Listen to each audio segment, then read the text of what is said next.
Welcome, everyone, to The Impact, a Sustainable CT podcast for your edification, your enlightenment, and your entertainment, too.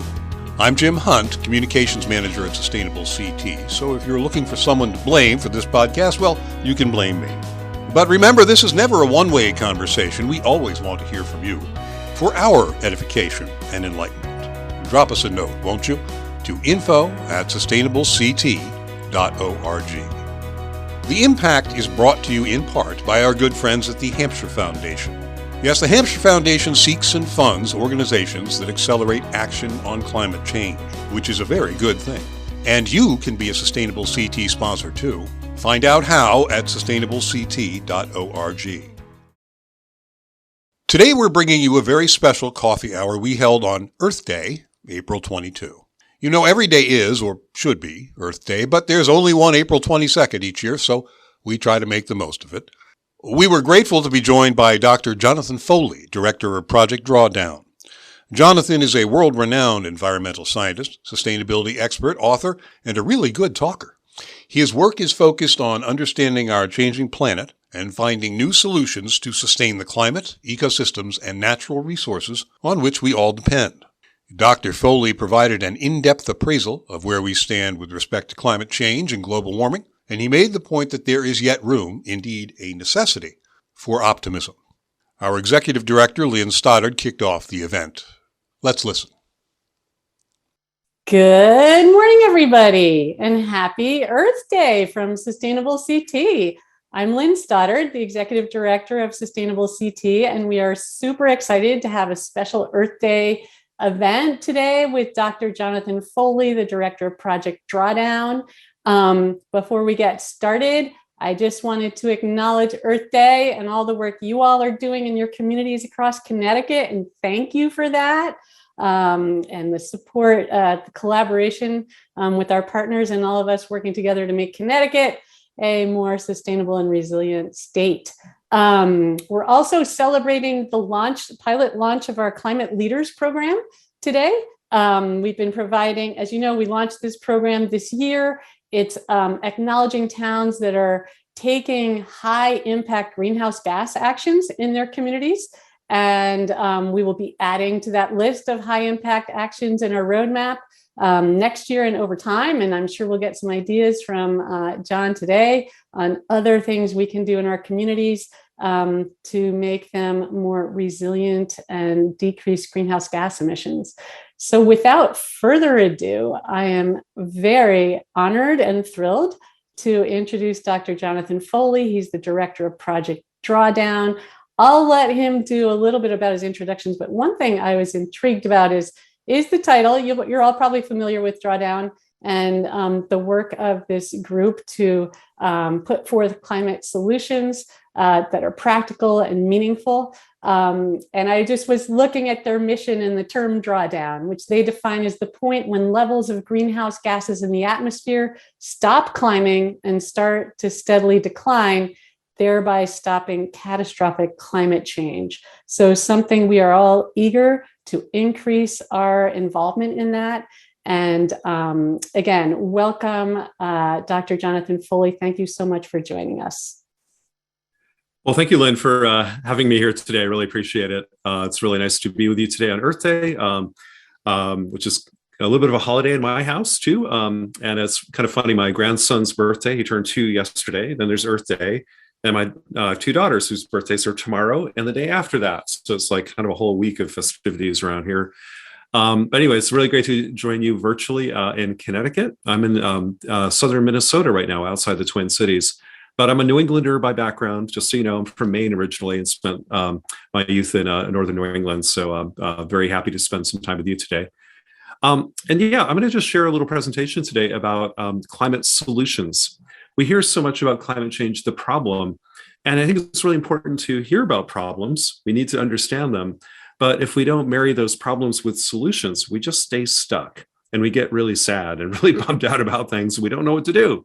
Well, here today, we're going to talk about what we can do to stop climate change. And I hope convince you that we can do a lot and that when we do that, it's actually really good for us.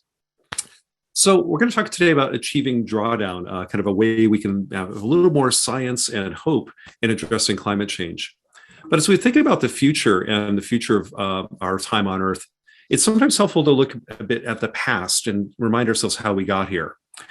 Humans have always been changing the environment since our ancestors first came out of the caves and we started evolving 6 million years ago. We affected the environment as hunters and gatherers, as people who invented fire, collecting fuel, inventing agriculture, and so on. We affected the environment, at least right around us, locally, forever. But in the last few decades, our force multiplied so greatly that we started to change an entire planet. And that happened for several big reasons, but here are a few. One, of course, is we became more numerous, but also the way we live changed dramatically. For example, we became an urban dwelling species for the first time in human history, sometime in the late 20th century. Before that, only about 8% of us lived in cities. Today, it's over 70%.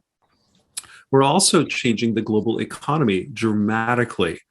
We now have a truly interconnected system of trade and commerce, where a consumer-driven kind of capitalist system is ubiquitous and is growing hyper exponentially in the last few decades. And what we've seen in just the last 50 years or so is an extraordinary rate of change. For example, we've about doubled in numbers, but the economy grew nearly sixfold during the same amount of time. That's incredible. Twice as many people, but doing 6 times more stuff. Food demand roughly tripled, water use about doubled, our use of fossil fuels roughly tripled. Put another way, we changed more just the last 50 years than we did in the previous 6 million years of hominid evolution and human history combined. That's incredible. We've changed more than any other time in human history all put together. And that's an inflection point in our species history, in the history of our planet, the history of our civilization. And we're changing the planet in a myriad of ways. Some of them are visible. Some of them we don't have to debate or argue about at all, like clearing rainforest. Here's a picture of some remote parts of the Bolivian Amazon in the 1970s and the early 2000s, showing the big waves of industrial agriculture moving into the Amazon basin, mainly here to grow soybeans being shipped to China as animal feed. As China became so much wealthier, the demand for pork increased, and pigs got to eat something. And so soybeans are being exported in record numbers from South America and the United States to East Asia to feed a growing demand for meat. And also around the world, we see increasing demand for palm oil, for timber, for beef, and other commodities is driving widespread deforestation. And today we've lost about 1/3 roughly of the world's tropical forest right in front of our eyes. We also see how our activities are changing water resources around the world. We see how the Colorado River is drying up, the Agabuela Aquifer in the United States, Lake Chad in Northern Africa, or here, the Aral Sea in the former Soviet Union. The Aral Sea is a sea in the middle of a desert. It's not fed by rainfall, it's fed by rivers. The rivers in the upper right-hand corner that feed the Aral Sea are mainly coming from snow melt far over to the east in China, more or less. But the Soviet Union back in the 60s and 70s dammed up those rivers, diverted the water to irrigate the deserts of Kazakhstan, mainly to grow cotton. And this is what happened to the Aral Sea. The Aral Sea used to be bigger than any of the Great Lakes, basically, in the United States. Now it's gone. We have collapsed water resources around the world by simply using more water than nature could replenish. And we see it again and again and again. So humans have gotten really good at changing the environment at a big scale, whether it's wiping out rainforest, changing the nature of water on our planet, and now, yes, even changing the sky. We're causing changes in Earth's climate. And we know that. We've known it for a very long time, in fact, because human activities, including burning coal and gas and oil and many other things I'll talk about later, have increased the abundance of what are called greenhouse gases in the atmosphere. Those gases were there before, but now there's a hell of a lot more of it. For example, CO2, one of the more powerful greenhouse gases in our atmosphere, is now 50% higher than it used to be. It's now higher than it's been on this planet for 3 to 5 million years. Any time in human existence, it's now higher than that. We caused that. We also caused the rise of other greenhouse gases. And together, that caused a warming so far of this planet of about 1 degree Celsius. And we're headed towards a lot more if we don't change our behavior in a big way right now. So we've only warmed about 1 degree, And we're starting to see the effects of that around the world in very troubling ways. But 1 degree doesn't sound like a lot, but it is. The last ice age, where you live and where I live, was basically under a mile of ice for most of that time. That ice age was only about 3 to 4 degrees colder than normal. And we had a totally different planet where whole vast areas were uninhabitable. Today, we're at 1 degree warmer than we should be. We're headed towards 2, 3, or 4 degrees warmer. That would be an entirely different planet than any human has ever seen. And that could be very dangerous, very disruptive, and something we don't want to do. So this is a problem. And some people see that problem as being very hopeless and dire and desperate and depressing. And I don't blame you for 1 second thinking that. But can we put that thinking on hold for a minute? We know the doom and gloom. We know the problems now. But what I want to remind people of is we can still change the future. Every day we have the opportunity to change what tomorrow looks like by making better choices, by taking actions. We can always nudge the future to being a little bit better than it otherwise would have been. And I really want to see if we can build a better future and achieve what we call drawdown, which Lynn defined already, the point where we stop climate change. So how do we do that? Well, again, the key is this graph. It's the amount of crap we put in the atmosphere, the greenhouse gases in the atmosphere. We're here at the end of that curve today. The question is, what happens next? The higher that curve goes, the warmer the planet gets. The warmer the planet gets, the more disrupted it gets, the more weather patterns are messed up with, the more we mess up our water, our food, our health, our security. Things start getting worse the higher this curve goes. So what do we want to do? Do we want to continue that dangerous path and head into a dangerous, unstable world that's not good for anybody? Or do we try to bend the curve? Do we try to change the future, make it a little different? We've tried to do this with a pandemic with some success and some failures. What can we do about climate change? Can we bend that curve? Short answer is yes, we absolutely can. The only thing stopping us is us not choosing to. So let's go do it. What I want to do is focus on this moment. The blue dot, that's what we call that moment of drawdown. That's the moment the greenhouse gases stop rising. They hit their peak levels. And then maybe, just maybe, we can begin to slowly bring them down again. But when they hit their peak, that's the moment that the heating of our planet hits its maximum strength. That's when we stop climate change and we can begin to at least arrest it and maybe even slowly, over a long period of time, begin to reverse some of it. But here, the point is stopping climate change as quickly and safely and equitably as we can. Well, to do that, we have to pay attention to how the planet works and a little bit of science. Nothing too crazy here, nothing too hard, but it's important to understand what's going on. Here's the big picture. We humans are burning stuff like fossil fuels, but also trees. We're also releasing methane. We're releasing a bunch of other gases into the atmosphere. Those arrows, I'll talk about those more in depth in a minute, are the different human activities that are adding pollution to the atmosphere that causes climate change. If you look carefully, you'll see words like industry, electricity, and other stuff. That's us on the left. That's our pollution. Well, it turns out nature is removing some of our pollution naturally in the background, all by itself, without us even asking it to do it, in forest and in oceans. Most of this is through photosynthesis, plants gobbling up some of that carbon dioxide, and the oceans absorbing some more of it just through chemistry. So nature is removing a little bit of that pollution, not all of it, about 40% of it, and none of the other gases, just the CO2. And it leaves behind the majority of that pollution every year. And that's what's building up each and every year, causing more climate change. So we add like about 100 units of greenhouse gas pollution. Nature removes around 40 of them, and the rest is building up over time.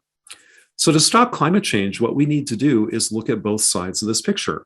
The most important side is the left. We have to bring the pollution, the sources of the problem, to zero. Not net zero, just zero, zero. We have to get rid of that stuff. Some of that will be easy. Some of that will be very, very hard. But most of it is something we can do something about today. So let's get to work. Lots of opportunity to bring that closer to zero every day. We also, though, would be smart to keep working on the right-hand side of the picture and invest in nature, protecting the forest and oceans. They're doing us a gigantic favor right now by absorbing some of our greenhouse gases. There may be ways we can also add and kind of back up nature by planting a few more trees and maybe farming a little differently or managing the oceans differently or whatever. I'll talk about that in a minute. But the two jobs here are really, first and foremost, cut the damn pollution, bring that to zero. And second is help protect and support nature. Those are the two biggest things we've got to do in climate change. So to reduce the sources of pollution, let's go look at where the pollution comes from and see what we can do in each of these areas. Now, I'm going to show you numbers of where greenhouse gas pollution comes from that are for the entire planet. This is if we look at all the countries in the world combined. This is what the atmosphere of Earth as a whole sees. But of course, this mixture of what causes climate change emissions will be different in Connecticut than it is for the world on average. It would be different than what it is in Minnesota or Maine or Florida or whatever. This is for the world as a whole, but what's really interesting is to look at where you live and figure out what this graph would look like in your region. But here for the globe, about a quarter of climate change causing greenhouse gases comes from making electricity, burning coal and natural gas to make electrical current and so on. That's powering a lot of our civilization. Okay, quarter of the problem is electricity. Interestingly, globally speaking, about a quarter of the problem is also food. We'll talk about why that is in a minute, but it's interesting that making food and making electricity are about equally responsible for climate change around the world. That's extraordinary because you don't hear about the food one nearly as much as you do the electricity part, but they're about equally important. And together, they're half of what causes climate change. Then we've got industry making stuff, especially steel, cement, plastics, chemicals, handling of the waste around the world. That's all in the industry sector. Transportation, cars, trucks, airplanes, boats, trains, ships, all that kind of stuff. Buildings, interestingly, buildings are kind of counted several times in this graph because buildings use electricity in orange. A lot of the electricity we use goes into buildings. They're made out of things that are counted in the blue area of industry, but then we add that additional 6% from the emissions from buildings themselves. Within your home, within the buildings at work or school or whatever, there are furnaces and hot water heaters, boilers, air conditioners, and so on that are actually emitting greenhouse gases directly from the building. But it turns out the built environment as a whole looks bigger than that because it's part of electricity, it's part of industry, and it shapes a lot of our transportation decisions. So the built environment looks bigger than that, but buildings per se are 6% of the whole wedge. And finally, we get the last 10%, which is kind of everything else. A lot of that, though, is dominated by oil companies, fracking, kind of the leaks and messy business of refining oil, getting it out of the ground, getting gas out of the ground, and so on. Kind of the fossil fuel industry itself is a lot of that last 10%. But the other 90% is stuff you and I can do things about: our electricity, food, industry, transport, and buildings. Those 5 things are 90% of climate change pollution. And we have lots of opportunities to do better. So in electricity, for example, something that all of us are using today, we can look at 2 aspects of electricity: how we make it and how we use it. If we look at how we use electricity, the vast majority of electricity today is used in buildings, especially homes, and industry. So we can make choices in buildings as well as in industry to be more energy efficient. Use less electricity overall, regardless of how you make electricity. And then step 2, make the electricity you actually needed in a greener way with less carbon emissions tied to it, not using coal or natural gas, using solar, wind, nuclear, hydro, whatever. So the 2 big repeating patterns again and again and again are efficiency first, then decarbonization next. Be more efficient, use less stuff, less waste, needs to be efficient, and then decarbonize the heck out of what we've got. We'll return to our program in just a moment. You've been listening to The Impact, a Sustainable CT podcast. Remember, you can always join us for a virtual Cup of the Joe on the 3rd Friday of each month. At the Sustainable CT Coffee Hour, we share program updates and resources, explore your questions, and strengthen the network of Sustainable CT champions. These sessions are always free and open to all, so get in on the action, be part of the conversation. Look for details on our training and events calendar at, you guessed it, sustainableCT.org.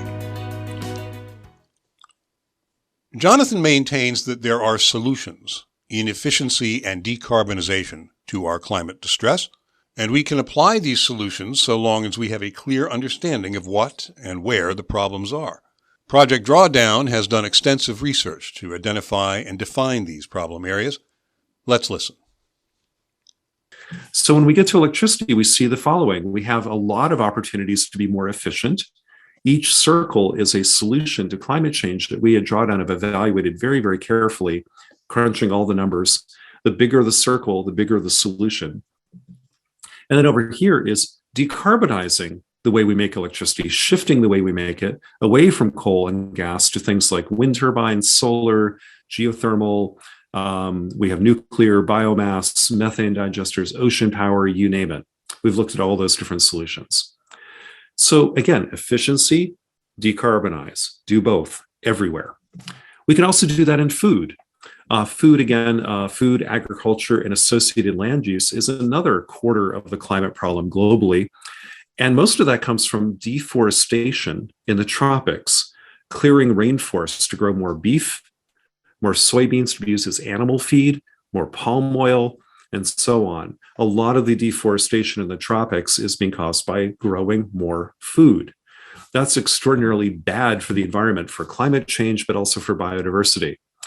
It turns out today, deforestation is around 10 to 11% of global emissions. That's gone up a little bit in the last few years. The United States is around 12% of global emissions and going down. We're almost at the point where deforestation will exceed the United States as a polluter in climate change. That's incredible, and we don't talk about deforestation nearly enough. Second biggest cause of greenhouse gases from agriculture and food comes from methane, mainly from animals, a little bit from rice fields too, but most of it's from animals, especially beef and dairy. We hear about the jokes about methane coming out of animals. If you remember one thing from my talk, it will probably be that cows actually burp methane more than they fart methane. So we're talking about cow burps because it's coming out of that four-chambered stomach they have that digests silage and grass and things. That releases methane out of the front end of the animal, not so much the back end. But that's something we have to think about rethinking beef and dairy a little bit so we can do better. And then you see something here called nitrous oxide. You don't hear about that enough, but it's huge. That's when we overuse fertilizers and manure on farmers' field, and the nitrogen in the fertilizer and in the manure, sometimes when we overuse it and overapply it, which we do a lot in this country, but also in China and India, that is mixing the nitrogen with air and water in the soil, and it can create nitrous oxide, which outgasses into the atmosphere. Very big climate problem.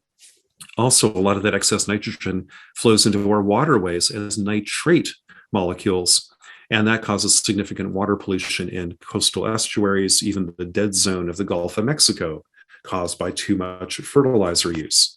So we're talking here in the food system about deforestation, too much beef and dairy, and too much fertilizers. Those are the big levers on climate change when it comes to food. So the solutions are, again, around efficiency and decarbonization. On the efficiency side, we can do a lot here on food waste. That turns out to be the number one climate solution in food. One of the top 3 or 4 overall is cutting food waste. Because the world, not just America, the world wastes about 30 to 40% of all the food it grows. 30 to 40%. That means 30 to 40% of the deforestation of all the land on Earth maybe wasn't even needed. Or the water, the chemicals, the energy, the money, the labor, everything used in food, a lot of it was just thrown away. That's criminal. We got to do better on that. Also, shifting our diets somewhat, especially in rich countries. We're not saying everyone should be vegan. Some people will want to be. Not everybody will. And some parts of the world actually still depend on animal agriculture for their food security. So we want to be mindful of that. But when our doctors and our pocketbooks and environmental scientists are saying, hey, maybe Americans could cut down on this massive amount of beef consumption down quite a bit, be more mindful of that, shifting to maybe lower intensity meats or plant-based foods a little bit more in the mix. That'd be good for our health. It'd be good for our pocketbooks. It'd be very good for the environment. Maybe we could do something there. And then, of course, we can decarbonize the way we grow food by protecting rainforest and other ecosystems from being torn down and farming better on the land we already have, using kind of agroecology or regenerative methods, things that prevent emissions and maybe even build back the soil a little bit. These would be good things. We have many, many, many more solutions. I won't go through them in great detail, but industry, we can look at things like steel production. Cement is a big emitter of greenhouse gases, not the energy used in making cement, but the chemistry of cement outgasses CO2 in cement manufacture. That's really important. Chemicals, waste management, and so on are really critical sectors in industry. Some of these might be very hard to decarbonize right away, but we have to get there. Transportation, that's one we all enjoy and know very well. About 14% of global emissions come from the transportation sector. Most of that's from roads. We hear a lot about flying, but civilian and military aviation's total about 2% of global emissions, but every percent matters. And that number could grow considerably as more and more people around the world are now becoming wealthier and can now afford airline tickets and the big rise in international travel. So flying is something to watch very carefully. And on a per capita basis, a lot of us in the US, we contribute a lot to that 2%, because that's my personal biggest source of greenhouse gases is ironically traveling to climate change conferences, something I've tried dramatically to cut down and do much more virtually like this. So that's something that we all have to be kind of mindful of too. Buildings, as I mentioned before, about 6% comes from buildings directly on top of electricity and materials that are used to build them. And about 2 to 1, the emissions coming from buildings are from residential buildings, homes and apartments, multifamily units, and then, of course, the commercial and public building sector over here. What I'm trying to show you there was all the opportunities we have to basically increase the efficiency of what we currently do and then decarbonize it so we can keep having food and electricity and buildings and transportation. We can do all the things we do today without emitting any greenhouse gases if we get smart about it. Again, efficiency and decarbonization, and there are abundant opportunities for this. Well, the second part of climate solutions, a distant second compared to cutting the pollution, that is unquestionably the first thing we have to do. But a second thing we should also do is kind of protect nature and its ability to be a carbon sink, or what's just sometimes called carbon removal. Now, we hear a lot about carbon removal these days, especially from tech leaders like Bill Gates and Elon Musk. They love this idea. But right now, carbon removal isn't us, it's nature. Nature's doing basically all of this right now. Nothing we've done in planting trees or in agriculture or with machines is really even noticeable in the atmosphere compared to what nature's doing all by itself in the background. So right now, the best thing we can do for climate change in nature is protect it. Make sure that the remaining forests on Earth are protected and well managed and sustained in the future so they can continue to do that service of absorbing some of that CO2 for us. That's great, as well as so many other things good forests can do. Also, protecting coastal and ocean ecosystems is critical because they too also absorb a lot of CO2 as well as many, many other things that are important to society. So those are great things that we can do. And yes, we might be able to build machines sometime in the future that could remove some CO2 and bury it underground. There are a lot of articles in the media about this right now, but they're very small. These machines have been around for decades and decades. This is not new technology at all. We've had this since the 1950s. It's a fan blowing air through a solvent, basically. We could have done this in the 19th century. But the thing is, these machines are still about 1 million times too small to matter right now. They are scaling. Maybe someday they'll get big enough to really matter, but it's going to take a while. So I think of this as more an R&D experiment than a deployment project. We can plant trees, we can protect forests today. These machines are probably 10 to 20 years out, but we're going to need them then too. So I love that we're investing in research here, but don't confuse research for action today, because we need to do some things now while we're researching other things for tomorrow. So what's the big picture? Well, the big picture is we have a lot of climate solutions at our fingertips right now. If you go to drawdown.org, we outline about 100 different climate solutions telling you what we think the latest outlook is on the technologies of how big the solution could be, how quickly it can scale, what it would cost up front, what it would cost to operate over the next 30 years, and so on. Here's a summary of those kind of collapsed together where we have big clusters of solutions in electricity, in food, industry, transport, and buildings to reduce pollution. Also, to support carbon sinks, we see a lot of opportunities on land. Soon, we're going to be adding more solutions to the blue area of what we can do around coastal ecosystems. And then we hope down the road, the machine-based kind of approaches will get bigger. But right now, we're a little bit more skeptical and put a little bit of a smaller dot there. But we'll see where that goes in the future. The good news is, though, if we deploy the solutions we have now, we can already bend the curve dramatically. The red curve is probably, is the best guess of where the world is headed if we don't take additional action. But we can take additional actions and bend the curve maybe to the green curve or at least the yellow curve, which are scenarios where we still warm the planet. We're still going to have some damage, but a lot less than the red curve would have given us. The damages of climate change tend to kind of go up almost like exponentially with temperature. So the difference between like 2 degrees and 3 degrees is a lot more than the difference between 1 degree and 2 degrees. So this is a good news situation. I wish we'd been bending that curve earlier and earlier. We should have been doing this starting in the 1980s when we knew better, but we didn't. We waited, and we will have some damage, but we can avoid the worst catastrophic damage by acting now. Well, what have we learned? We've learned a heck of a lot. First is we do have solutions to climate change, and we have enough of them right now to bend the curve significantly.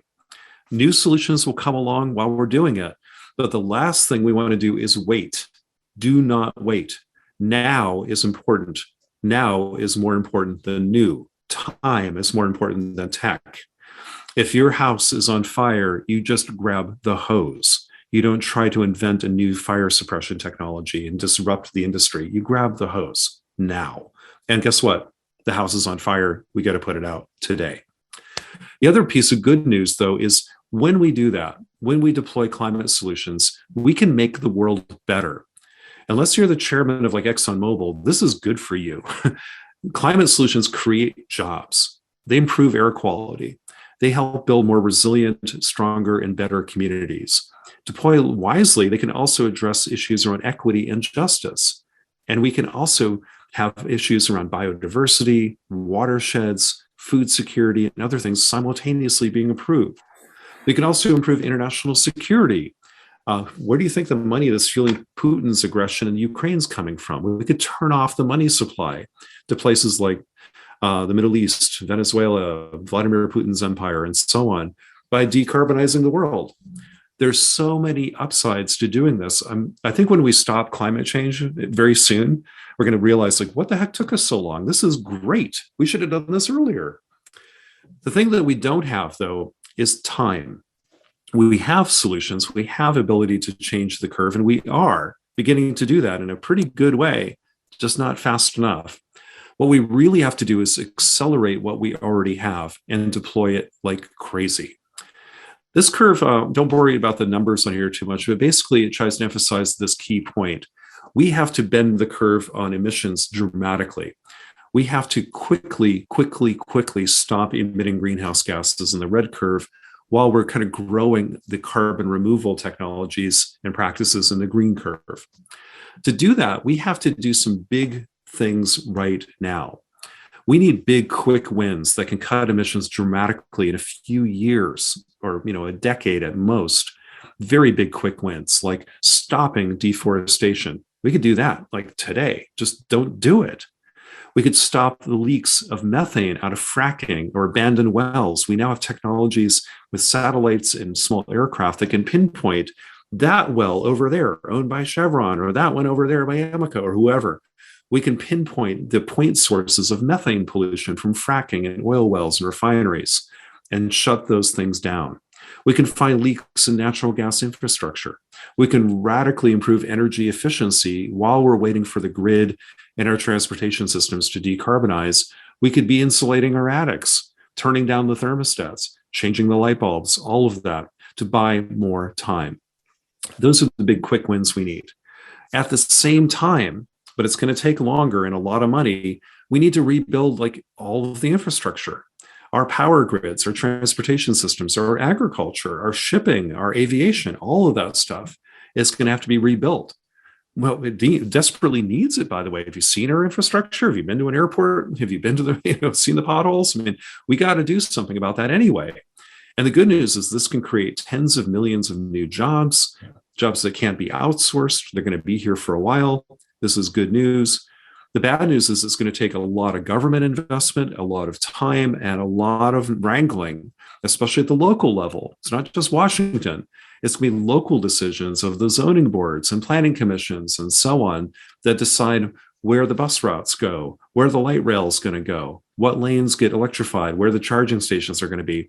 It's all local politics. That's what really matters more than what Washington decides. Washington throws money. You at the local level and me, we make decisions. And the backyard, the not in my backyard kind of problem we have, which sadly environmentalists are often the loudest voices in that argument, can also slow down a lot of what we need to do on climate change. We've got to get better about deploying things, even if we don't like having some stuff in our neighborhoods. Maybe we just need to suck it up for the greater good. And that's where infrastructure is going to be critical. At the same time, we can start doing the natural carbon removal kind of stuff, planting more trees, farming better, but that'll take decades to build up that carbon in trees and in the soil. So let's start now. And of course, we have to deploy new technologies, which means we have to invent them now and make them scalable and cost competitive. That means we got to get started on that now too. So I think we got these 4 parallel tracks of, kind of turning off the big wins now, cutting off sources of pollution dramatically today, building infrastructure, building natural infrastructure, and doing a lot of R&D work all at the same time.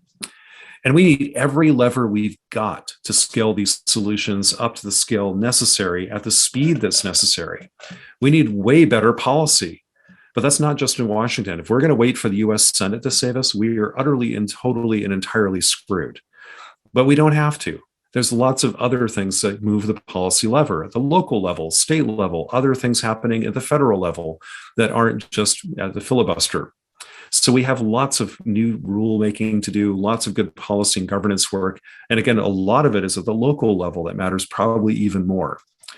We need to deploy a lot of capital, money. We need to have investors, we need philanthropists, we need the big hedge funds and impact investors, private equity, venture capital, all those people pulling money out of the bad stuff and putting money into the good stuff. So this is where divesting from fossil fuels, investing in a better economy is crucial, which whatever pile of money it is, let's move it from over there to over here. We need to do that at the scale of trillions of dollars.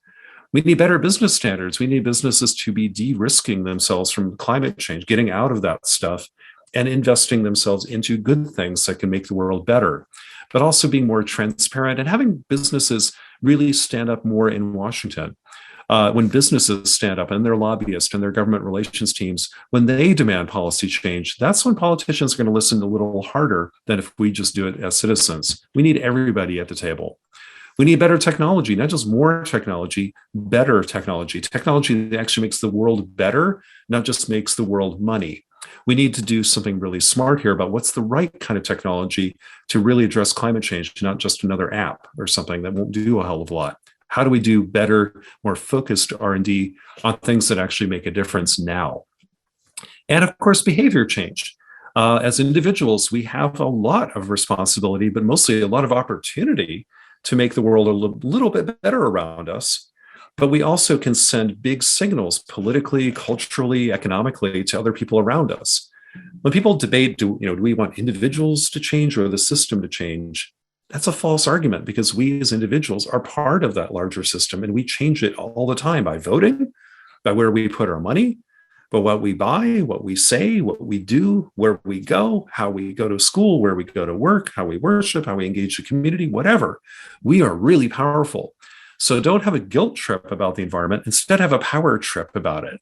You can change things around you. You're very powerful influencers in your communities, around your neighborhoods, around your life. So use that power for good.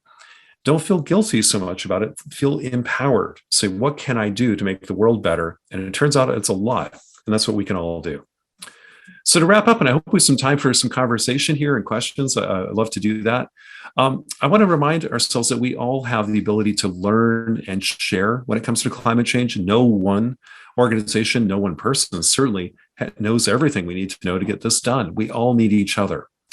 It's funny, a lot of people come up to me and say, what can I do to help on climate change? My answer is usually looking at them like, I don't know, what can you do? Are you an artist? Are you a finance person? Are you a computer scientist? Are you a doctor? Whatever you do, odds are we need you. We're going to need you, because changing climate change, stopping climate change requires all of those skills, all of those professions, all of that talent, all of those abilities. So we need to learn and share from all of us to solve this problem and make the world better. And finally, I want to remind ourselves to be just careful to think about the future, because the future is still up for grabs. Please resist the temptation to fall into despair, saying, oh, we're screwed, it's too late, it's doomsday, there's nothing we can do. That's not true. The future is always up for grabs, and it belongs to people who will take that risk and take that responsibility and consciously create the future they want. And I suspect that's a lot of folks on this call. We'll return to our program in just a moment. You've been listening to The Impact, a Sustainable CT podcast, brought to you in part by the good people at Connecticut Green Bank. The Connecticut Green Bank's mission is to confront climate change and provide all of society a healthier and more prosperous future by increasing and accelerating the flow of private capital into markets that energize the green economy. Go green, Connecticut Green Bank. The future is still up for grabs. Do not despair. We can work together to fix this. This is the counsel of Jonathan Foley of Project Drawdown. But how does this optimistic attitude square with the realities of our political will, or lack of it, especially on the local level? Jonathan has some practical advice about how we can successfully engage in this debate. Let's get back to the program. Excellent, John. Thank you so much for the inspiring message and the sense of hope. It's really what our program is built on. The yay sayers, what can we do in our local communities? And we know we have a lot of influence over human behavior through municipal decisions. So I'm going to open it up. People should feel free to put questions in the chat. You can raise your hand virtually, or you can just unmute. CJ's bringing up the point of political will in the chat, since we work at the local level with our mayors and first selectmen. Yeah, any tips on that, influencing our local leaders for political will? Yeah, I love that you're doing that, because, again, I don't want to give up on Washington, but, when have they led on the environment since 1970? Not a lot. Or if they do it, it's very quietly. The Obama administration actually was very effective on climate things, but basically by doing stuff they didn't have to run through the Senate. We're so gridlocked and so paralyzed in Washington. I hate using the worst tool in our toolbox for everything. And right now, policymaking in DC is the worst tool we have. It is really ineffective. It doesn't work very well. But at the local level, we can do a lot, and we can do a lot outside of politics and policymaking. So I love the idea of political will. I guess my advice on that, but I'm sure you all know more about this than I ever will. But I think what I find in just my kind of day-to-day engagement with policymakers, especially at the local level and at state and local levels, is don't talk about climate change that much. Talk about jobs, talk about clean air, talk about health, talk about communities, talk about other things. Because, most people, 94% of Americans now believe that climate change is real and that we should do something about it. 94%. The problem isn't how many people care about climate change, it's how much they care. And it turns out very few people put climate change at the top of the list of things they care about. And you know what? I don't really blame them. People have a lot of things to worry about: their job, their kids, their health, their communities, equity and justice issues, all sorts of concerns around the world. So guess what? Climate solutions are going to be good for you too. You care about your kids' health? Let me tell you why climate change solutions are good for your kids' health. You care about the economy, you care about jobs, guess what? I got something for you too. So I think the best kind of climate communication is when you don't talk about climate change. You talk about kitchen table bread and butter issues that everybody's on board with. It's really hard. You guys are from New England, right? Talk about fixing the potholes. Talk about things that everybody cares about, things that matter to everybody. And guess what? Climate solutions are there for you too. The less we can kind of, and maybe, not everyone will agree with me on this. So I'm very happy to, hear, there'll be different points of view on this. But the less we come off as kind of know-it-all liberals who are wagging their finger, telling people how to live and instructing people in what they should do, when has that ever worked? It doesn't work. But if we come back and say, hey, how can we help you and your community be better and have better jobs and enjoy the outdoors more and, have fresher, cleaner air and your kids have better opportunities in the future. I've never met a single person who doesn't want that. So let's talk everybody else's language for a change and trying to get, instead of getting everybody to talk ours. I think that would be good. And I find that typically works. I live in a rural community in southern Minnesota that's mostly Republicans. I can talk about climate change all day long. I just don't talk about climate change. And guess what? It works really, really well.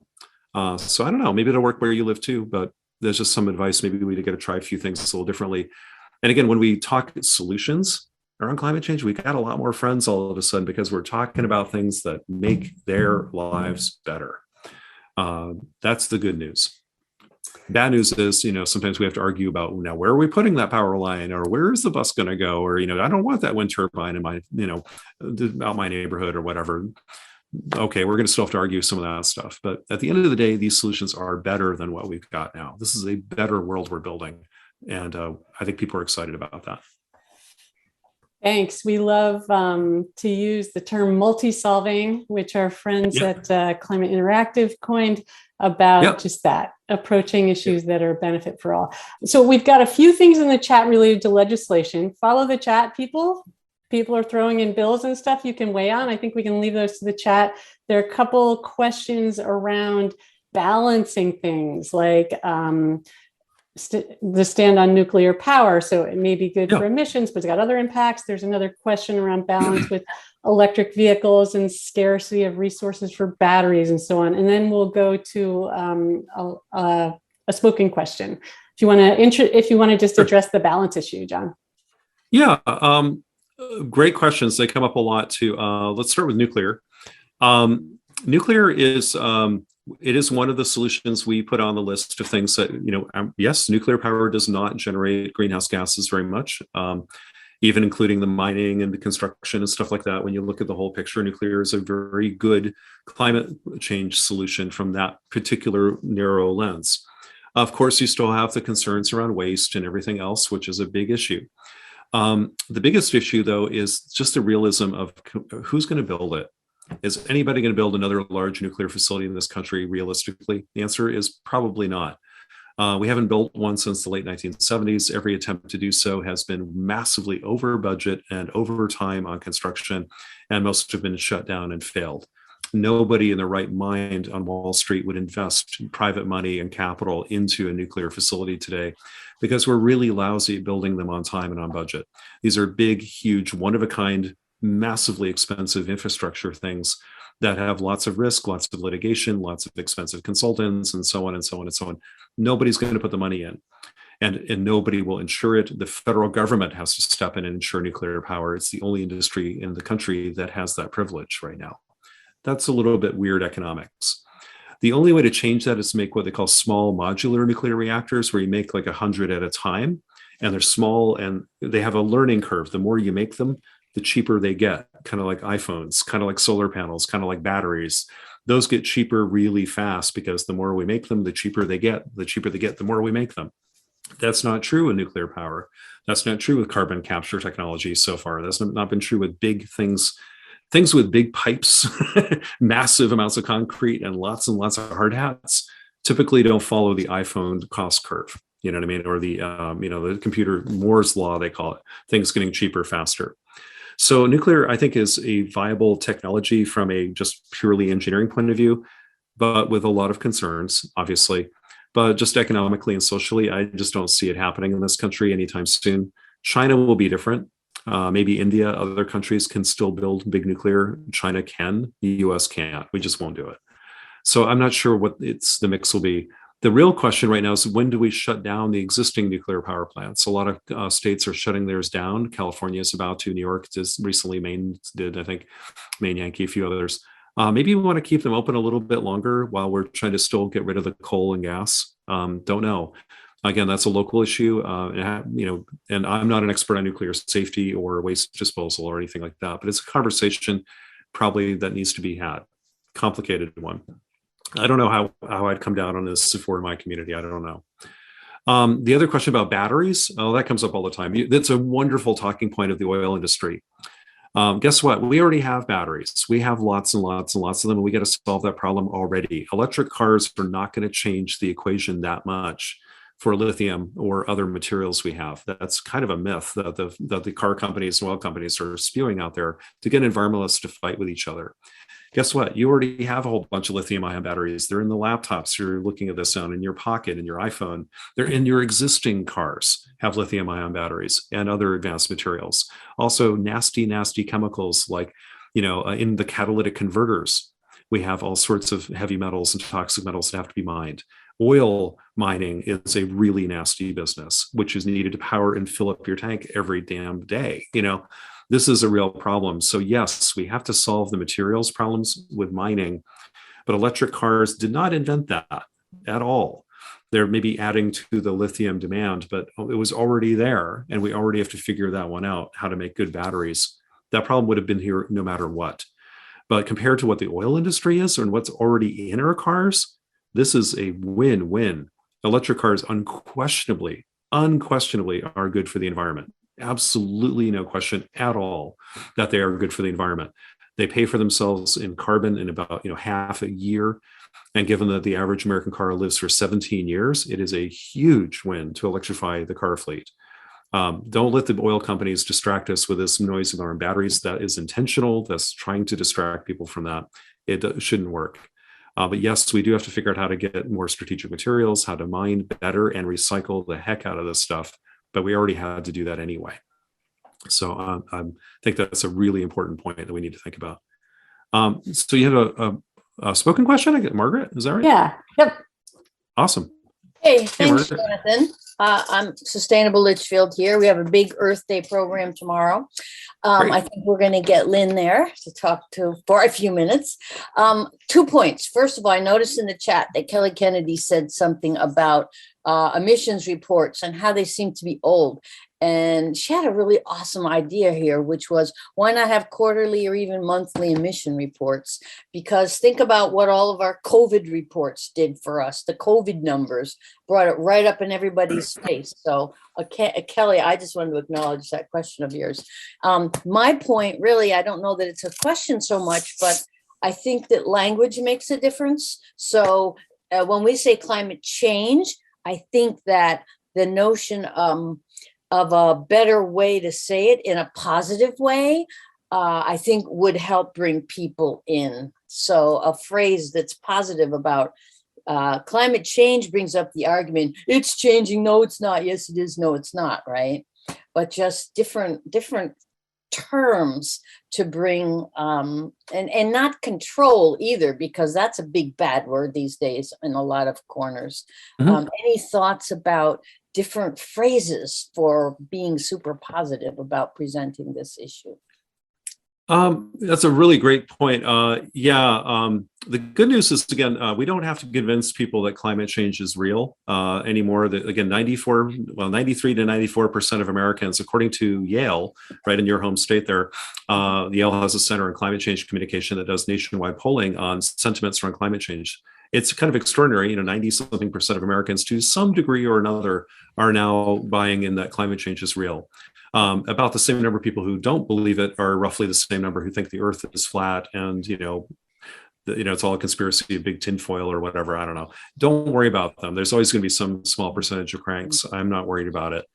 The thing is, what do we do about it? And I find when you change the conversation away from climate change or climate catastrophe or climate crisis or whatever, there's a lot of debate about, should we call it a crisis or catastrophe or disaster? I'm like, well, why don't we talk about the opportunity?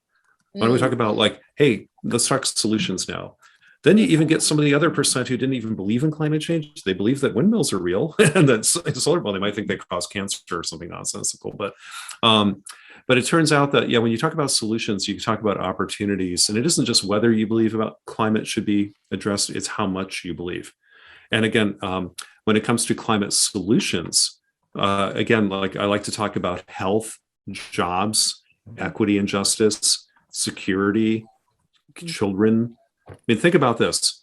8.7 million people a year die on this planet right now. It's the single most lethal product in the world because of fossil fuel combustion and air pollution. Not even climate change yet. Just the air pollution from fossil fuels kills more people than tobacco. 8 million for tobacco, 8.7 for fossil fuel air pollution. 300,000 of those people die in this country every year because of air pollution. 300,000. So climate change solutions are a health solution. They're good for us. They clean the air. Talk about clean air.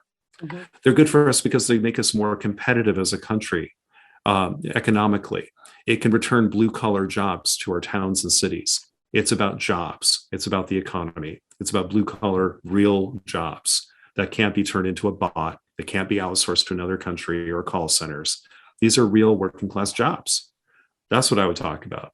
I would talk about, building a better community where people can walk more, get better exercise, where they're more connected together, where people don't have to travel all the time for work. They can do more video conferencing and enjoy their, work-life balance better and live maybe where they want to live instead of commuting every bloody day on the interstate.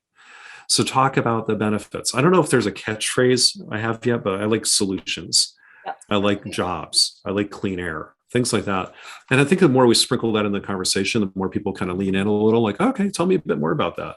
That's pretty cool. Great. So there are a few more things in the chat. Why doesn't someone who's got something in the chat they'd like Jonathan to address to just chime in through the mic so it's a little more personal here? Anyone want to voice anything you put in the chat or anyone else? Yeah, Lynn, Kent McCord from Granby. Hey, Kent, thanks for joining us. Yeah, thanks for everybody here. Jonathan, I think in your book, plant-based diets might be number 4, something like that. I mean, you mentioned it today. I'm just curious why it seems like very difficult for people to talk about reducing meat and dairy. And I'm curious to know how that might be able to change. It seems like some people just want to talk about solar panels and don't really want to talk about diet. Yeah, well, diet changes are really important. And Drawdown, we continue to show that addressing food waste and shifting diets somewhat. Again, we're not saying everyone has to become a vegan 100% or something, but shifting away from especially red meat and some dairy, dialing that down can be incredibly helpful. Again, I tend to talk about that. I'm not saying I have the perfect way to talk about it. I don't know. We're all kind of learning as we go here. But I find when I talk to larger audiences, I found it's actually more effective to say, I'm not a vegan. I deliberately chose not to become one because I want to, I actually like an occasional piece of steak, very rarely. And I'm willing to, talk about that a little bit, saying like, hey, let's see if we can dial down meat consumption a little, especially red meat and some dairy, just a little bit, like your doctor might be telling you should. All the dietary recommendations say that Americans eat about 5 times more meat than maybe we should for an ideal diet. Okay, can we dial it down a little bit? That could help a lot. And your doctor's telling you to, gee, meat's getting kind of expensive lately, and maybe we don't have to have so much. Maybe you could have a smaller, occasional little fillet of meat once in a while, and instead eat something a little healthier in the center of plate. Most days. Maybe we save, I don't need to eat a greasy hamburger. I'll save my meat choice for something really delicious once or twice a year, maybe, or whatever. That'd be great. I find that works pretty well. Americans are eating less beef, though, already, probably because of health concerns. Another area to leverage might be animal welfare. I think a lot of people care more about health. Will be things that affect people's dietary choices will be health, culture, animal welfare, and a distant last place would probably be climate change. So when we talk about changing diets, maybe we emphasize the benefits to your health, cool new food trends like, hey, wow, did you ever try this dish? It's delicious. It's really yummy. Have you ever had baris, a really great lentil stew? Let me introduce it to you. Again, tell people what you're giving them rather than what you're taking away. Interesting observation. I saw Google. used to have in Google campuses around California, for example, and around the country, have free cafeterias for their employees. It's really nice. And they have very nice food. They do a really good job with it. They used to have meatless Mondays. And then some people started complaining, like, hey, wait a minute, you took meat away from me. You took that choice away from me. I don't like that. Maybe I wanted meat today. How dare you take my choices away? So they rebranded the whole thing and called it Plant Forward Mondays. They brought in celebrity chefs. They talked about this delicious new vegetarian lasagna they had today, this great new soup they had today, this interesting stew or whatever. And they celebrated the innovative and cool, trendy new food they're offering on Mondays. They didn't change the menu at all. It was still meatless. They just called it something different. And all the complaints went away and everybody was happy. So again, the lesson is don't talk about taking stuff away from people. Talk about what we're giving you. Healthier food, better diets, saving you money, interesting new cultures and experiences, really cool food that you might like, and maybe advancing animal welfare, things that people care about more than maybe a guilt trip around the environment, because that just doesn't work. It doesn't work to lecture people and tell them they're bad. It's hard to win friends this way. So I don't know, but you're right. It's a big thing. We do need to kind of look at our diets. And you think it's hard to get good energy policy in the country? Try changing agricultural policies in this country. There are even more politicians are, deeply in the pockets of some of the big ag interests that are keeping the system locked in the way it is. So again, this is where culture and behavior change and local changes are probably going to be leading for a while. We're not going to see big federal mandates on that for a long time. Great. Thank you so much. Thanks for having me today. Thank you. Thank you. So thanks, everyone. I think we heard a lot of great themes about messaging, how we talk about this, how we interconnect the solutions. And we're kind of pride ourselves on having a broad roadmap for sustainable CT that looks at positive change and interconnected solutions. So we have a series of webinars attached to our climate leaders designation. You can find those on our website under our events page and under the climate leaders page, I think.